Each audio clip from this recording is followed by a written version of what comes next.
Daniel was diagnosed with leukemia. When he went to the Assemblies of God board to ask them, would you let me go to a foreign country? They turned him down because of Daniel. They said, there's no medical help there. It'll be a great burden for you trying to get help for your son and treatment for your son. We cannot let you go. Missions was on his heart, but it wasn't going to happen. Daniel got progressively worse with leukemia, and he got in such pain. One story that he told, he said, I was in my car and I had a flat tire. I couldn't even have money for tires. And I was praying somebody would stop by. And Daniel is, Sister Greenaway is holding Daniel in the back, and he's just crying and tears coming down. He's suffering. And a preacher waved him, hello, and went right by. And nobody stopped to help him. It was terrible. So finally, Sister Greenaway, after trying to help Daniel, getting Daniel help, nothing was working. He's getting worse. She said to Charles one night, she said, Charles, it's her husband, you got to pray that God will take him. I cannot watch this boy suffer. I'm watching him suffer consistently. It is not fair for this boy, for us to want him to stay here. You tell God if he's not going to heal him, to take him.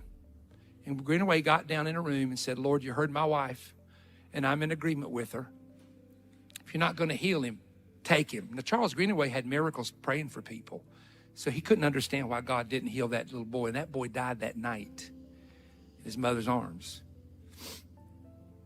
Brother Greenaway was distraught, of course, because he knew God could heal him, but God didn't heal him.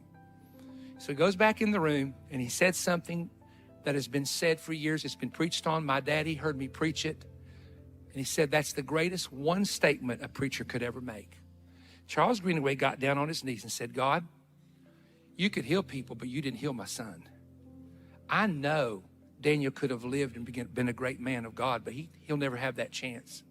But I want you to know something. I refuse to go to hell over a mystery. I am not going to die lost over something I don't understand. I'll never understand. And you know what happened? Now watch what God does. He takes the worst thing and turns it to good. The Assemblies of God called him back and said, you're now approved to be a missionary. He preached in every continent in the world except Greenland. He started thousands of churches, major Bible schools, because God allowed his son to go to heaven. The door would have never opened as long as they were treated.